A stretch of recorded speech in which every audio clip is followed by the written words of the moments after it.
Good evening दोस्तों, आप सभी के लिए। जैसा कि दोस्तों आप स्क्रीन पर देख रहे हैं राज्यपाल से संबंधित महत्वपूर्ण अनुच्छेद। तो दोस्तों ये लास्ट वीडियो है राज्यपाल के अनुच्छेदों से संबंधित। इसके बाद आपके सारे अनुच्छेद जो हैं दोस्तों राज्यपाल से संबंधित हैं वो सारे समाप्त हो जाएंगे। और दोस्तों जो भी भाई हमारे चैनल पहली बार विजिट करें, प्लीज़ उनसे रिक्वेस्ट है चैनल को सब्सक्राइब करें, साथ में ऑल वाला बेल आइकन जरूर दबाएँ। और दोस्तों वीडियो को ज़्यादा से ज़्यादा शेयर करें, वीडियो को लाइक किया करें और दोस्तों कमेंट अवश्य किया करें दोस्तों, क्योंकि मैंने हर वीडियो में आपके लिए कहा है कि रेलवे की वैकेंसियाँ आ चुकी हैं और भी सेंटर की जितनी भर्तियाँ हैं सारी भर्तियों में दोस्तों जितनी वैकेंसियाँ होती हैं सभी में दोस्तों साइंस भर भर के पूछी जाती है, बेहतर लेवल की साइंस पूछी जाती है। और दोस्तों मैं आपको बता दूं रेलवे में तो बहुत ही ज़्यादा साइंस पूछी जाती है और किसी भी वैकेंसी को उठा लेना। तो इसलिए दोस्तों रेलवे के लिए आपके लिए दोस्तों साइंस बहुत ज़रूरी है। तो दोस्तों अपने साइंसों को नोट्सों को प्राप्त करें और दोस्तों कमेंट करें प्यारी से प्यारी और अपने नोट्स प्राप्त करें। और दोस्तों मैं आपको बता दूं कि जो मैं नोट्स आपके लिए प्रोवाइड कराऊंगा उससे दोस्तों आप एसएससी सीजीएल तक की, रेलवे जेई तक की जितनी भी साइंस है वो आप कंप्लीटली क्वालिफाई कर सकते हो दोस्तों। तो दोस्तों कमेंट करें, नोट्स प्राप्त करें। तो चलिए दोस्तों शुरू करते हैं। आज इस वीडियो में दोस्तों आपका पहला अनुच्छेद है दोस्तों अनुच्छेद 243 का भाग 1। तो इसमें क्या दिया गया है दोस्तों, वित्तीय स्थिति के पुनर्विलोकन के लिए वित्त आयोग का गठन, यानी वित्तीय स्थिति के पुनर्विलोकन के लिए वित्त आयोग का गठन। तो दोस्तों इसे हम डिटेल में समझते हैं। राज्य का राज्यपाल संविधान यानी राज्य का राज्यपाल संविधान यानी 13वां संशोधन अधिनियम 1992 के हिसाब से दोस्तों, यानी जब से वो प्रारंभ हुआ तब से 1 वर्ष के भीतर वित्त आयोग का गठन करेगा और पंचायतों की वित्तीय स्थिति का पुनरावलोकन करेगा। तो दोस्तों इसमें कहा गया है कि जब 13वां संशोधन अधिनियम जो 1992 में आया था, तो दोस्तों उसके हिसाब से राज्यपाल वित्त आयोग का गठन करेगा जो पंचायतों की वित्तीय स्थिति का पुनरावलोकन करेगा। यानी कि पंचायतें जो होती हैं उनकी वित्तीय स्थिति, आर्थिक स्थिति कैसी है, तो दोस्तों उनका पुनरावलोकन करेगा। तो सारी चीज़ें इसमें होंगी दोस्तों। तो ये हुआ दोस्तों वित्त आयोग का गठन का प्रावधान अनुच्छेद 243 के भाग 1 के अनुसार। अब है दोस्तों अनुच्छेद 243(2). इसमें भी दोस्तों वित्त आयोग का ही प्रावधान है, लेकिन दोस्तों क्या कहा गया है ये हम देखते हैं दोस्तों। चलिए क्या कहा गया है। तो दोस्तों राज्यपाल इस अनुच्छेद के अंतर्गत वित्त आयोग द्वारा प्रत्येक संस्तुति करवाएगा, यानी बैठक करवाए वित्त आयोग के। इस अनुच्छेद के द्वारा वित्त आयोग की प्रति जितनी बैठकें होती हैं सारी दोस्तों वो सारी बैठकें करवाएगा और दोस्तों विधानसभा के पटल पर रखने के लिए तैयार करवाएंगे। यानी दोस्तों संस्तुति जो प्रावधान है उन्हें करवाएगा, प्रत्येक प्रावधान को कंप्लीट करवाएगा और दोस्तों विधानसभा के समक्ष रखेगा ताकि सभी को पता लगे कि हाँ वित्त आयोग के प्रति ये संशोधन हुए हैं या फिर ये दोस्तों ये नियम बनाए गए हैं। वो सारी चीज़ें विधानसभा के सामने रखी जाएंगी अनुच्छेद 243(2) के तहत। अब है दोस्तों अनुच्छेद 267 का भाग 2। इसमें दिया गया दोस्तों आकस्मिकता निधि। तो दोस्तों इसे हम डिटेल में समझते हैं। राज्य का विधानमंडल विधि द्वारा एक आकस्मिक निधि की स्थापना करेगा। तो दोस्तों आकस्मिक निधि की स्थापना का प्रावधान कौन से अनुच्छेद में, अनुच्छेद 267 के भाग 2 में, यानी अनुच्छेद 267 भी बोल सकते हैं, आपको डायरेक्टली भाग 2 ना दिया जाए और अनुच्छेद 267 दिया जाए तो वो भी आपका सही होगा दोस्तों। तो दोस्तों विधि द्वारा एक आकस्मिक निधि की स्थापना कर सकेगा और राज्य की आकस्मिक निधि के नाम से ज्ञात होगी।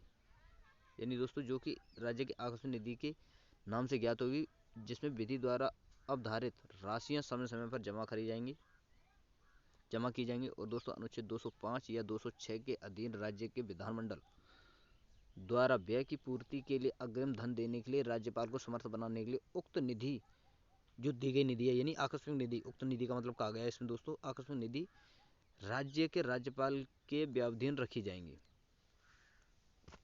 यानी दोस्तों इसमें कहा गया है अनुच्छेद जो आकस्मिक निधि है अनुच्छेद 267 है, इसमें कहा गया है कि राज्य का विधानमंडल विधि द्वारा राज्य एक आकस्मिक निधि स्थापना करेगा जो राज्य की आकस्मिकता निधि के नाम से जानी जाएगी और जिसमें दोस्तों विधि द्वारा अवधारित राशियां, जो भी राशियां आएंगी कानून के अनुसार दोस्तों, नियम के अनुसार, संवैधानिक जो राशियां, संवैधानिक तौर पर जो राशियां इकट्ठी की जाएंगी वो उसमें जमा की जाएंगी। और दोस्तों अनुच्छेद 205 व 206 के अधीन राज्य के विधानमंडल द्वारा व्यय की पूर्ति, जो व्यय की गई है, जो राशि व्यय की गई है उसकी पूर्ति के लिए अग्रिम धन देने के लिए राज्यपाल को समर्थ बनाने के लिए उक्त निधि राज्य के राज्यपाल के व्यवधि रखी जाएगी। तो दोस्तों ये तीनों अनुच्छेद आपको समझ आए, बेहतर अनुच्छेद आएंगे जैसा कि मैं आशा करता हूँ दोस्तों, क्योंकि मैं दोस्तों चाहे, और ये दोस्तों सारी चीज़ें डिटेल में हैं। और दोस्तों मैं आपको बता दूं, ये चीज़ें आपको एक बार पढ़ने से अच्छी तरह से समझ नहीं आएंगी दोस्तों, वीडियो को बार बार रिवाइज किया करें ताकि दोस्तों हर एक अनुच्छेद आपको डिटेल में याद हो, अच्छी तरीके से याद हो। क्योंकि दोस्तों मेहनत तो करनी पड़ेगी, जब हम मेहनत कर रहे हैं तो दोस्तों मेहनत आपको भी करनी पड़ेगी। क्योंकि दोस्तों सबसे पहले जो बच्चा मेहनत करेगा सिलेक्शन उसी का होगा, ये पक्की बात है दोस्तों। क्योंकि दोस्तों मैं आपको बता दूं, आपके माँ बाप भी आपके लिए मेहनत कर रहे हैं और जब तक आप जॉब नहीं लगते तब तक आप उनको भी कोई अच्छा नहीं लगता, कुछ भी अच्छा नहीं लगता। लेकिन जिस दिन आप जॉब लग जाओगे उन्हें ऐसा समझो मानो दोस्तों कि सारे संसारी खुशियाँ मिल गई हों। तो दोस्तों वो मेहनत करते हैं अपना फल प्राप्त करने के लिए, ताकि एक अच्छी जॉब लगो आप और उस जॉब का जो है लाभ दोस्तों उनको मिले। क्योंकि माँ बाप को सबसे ज़्यादा खुशी होती है जब आप जॉब लगते हैं। तो दोस्तों आपको भी ऐसे ही मेहनत करनी पड़ेगी, बार बार मेहनत करनी पड़ेगी दोस्तों, तब जाकर आपको हर अनुच्छेद, हर वीडियो दोस्तों, हर चैप्टर याद होगा। तो दोस्तों वीडियो बार बार रिवाइज करें, अच्छी तरीके से याद करें। तो चलिए दोस्तों अगला चैप्टर दें, चैप्टर नंबर 2। इसमें क्या दिया गया है, अनुच्छेद 216। तो दोस्तों सदस्यों की नियुक्ति और पदावधि के बारे में अनुच्छेद 200 में बोला गया है। यानी दोस्तों लोक सेवा आयोग के अध्यक्ष व अन्य सदस्यों की नियुक्ति का प्रावधान, यानी दोस्तों लोक सेवा आयोग के अध्यक्ष व अन्य सदस्यों की नियुक्ति का प्रावधान अनुच्छेद 216 में है, ये आपको याद रखना है। और दोस्तों क्या दिया गया है, यदि वह संघ आयोग या संयुक्त आयोग है तो राष्ट्रपति द्वारा, यदि वह राज्य आयोग है तो राज्यपाल के द्वारा की जाएगी। यानी दोस्तों इसमें कहा गया है सदस्यों की नियुक्ति व पदावधि का प्रावधान है। यानी लोक सेवा आयोग केंद्र स्तर पर है तो उस लोक सेवा आयोग की अध्यक्ष, लोक सेवा आयोग के अध्यक्ष और सदस्यों की नियुक्ति राष्ट्रपति करेगा। लेकिन दोस्तों राज्य स्तर पर है तो उनकी नियुक्ति दोस्तों राज्यपाल करेगा। तो ये चीज़ आपको याद रखना है। अनुच्छेद 216 में लोक सेवा आयोग के अध्यक्ष और सदस्यों की नियुक्ति का प्रावधान है। अनुच्छेद 317 दोस्तों, इसमें क्या दिया है, लोक सेवा आयोग के किसी सदस्य का हटाया जाना व निलंबित किया जाना। यानी लोक सेवा आयोग के किसी सदस्य का हटाया जाना या निलंबित किया जाना दोस्तों अनुच्छेद 370 में दिया गया है। और दोस्तों मैं आपको बता दूं, अगर बैकग्राउंड में किसी प्रकार की आवाज़ आपको आए तो दोस्तों प्लीज़ डिस्टर्ब ना हो, मेहनत करें, वीडियो पूरा वॉच करें, पढ़ाई पर ध्यान दें दोस्तों। अब दोस्तों इसे डिटेल में समझते हैं कि आयोग के अध्यक्ष या किसी अन्य सदस्य को संघ आयोग या संयुक्त आयोग की दशा में राष्ट्रपति और राज्य आयोग की दशा में राज्यपाल उसके पद से तब तक के लिए निलंबित कर सकेगा जब तक राष्ट्रपति उच्च न्यायालय के प्रतिवेदन मिलने पर अपना आदेश पारित नहीं कर देता है। अब है दोस्तों अनुच्छेद 333।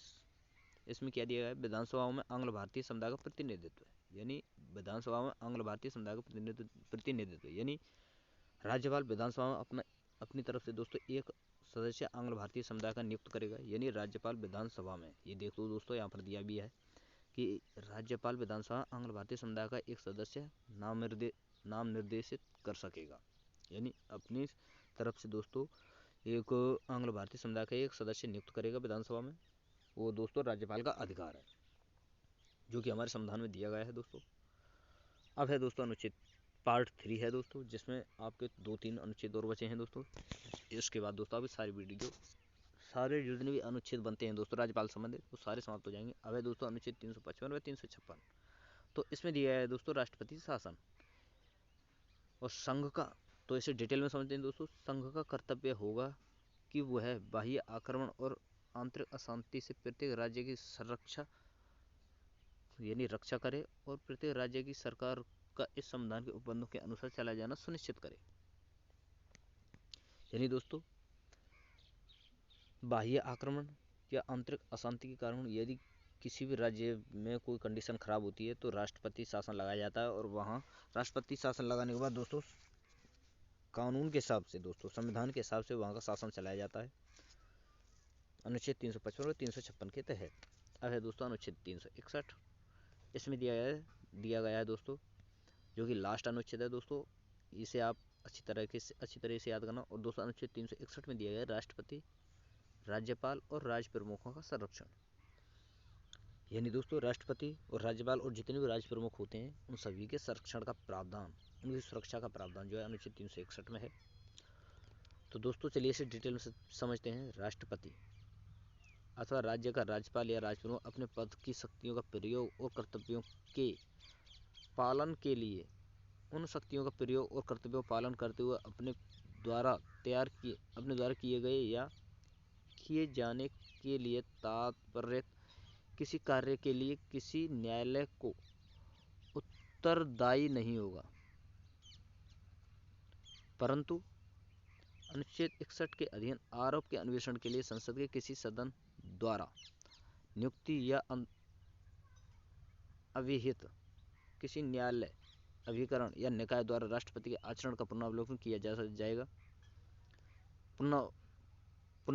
किया जा सकेगा और राष्ट्रपति या किसी राज्य के राज्यपाल के विरुद्ध किसी पदावधि के दौरान किसी न्यायालय में किसी भी प्रकार की दंडिक कार्यवाही से स्थित नहीं की जाएगी या चालू नहीं रखी जाएगी। तो दोस्तों अनुच्छेद 361 में कहा गया है कि राष्ट्रपति, राज्यपाल और जितने भी राज्य प्रमुख हैं उन सभी के संरक्षण का प्रावधान है। तो दोस्तों यहाँ पर आपके सारे अनुच्छेद जो बनते हैं दोस्तों राज्यपाल संबंधित, वो सारे अनुच्छेद समाप्त हो चुके हैं दोस्तों। तो दोस्तों अगर आपको वीडियो हमारी पसंद आई हो तो प्लीज़ आपसे रिक्वेस्ट है चैनल को सब्सक्राइब करें और साथ में ऑल वाला बेल आइकन जरूर दबाएं, ताकि दोस्तों हमारे आने वाली हर वीडियो का नोटिफिकेशन सबसे पहले आपके पास पहुंच सके। तो थैंक यू दोस्तों, फिर मिलते हैं नई वीडियो के साथ। धन्यवाद।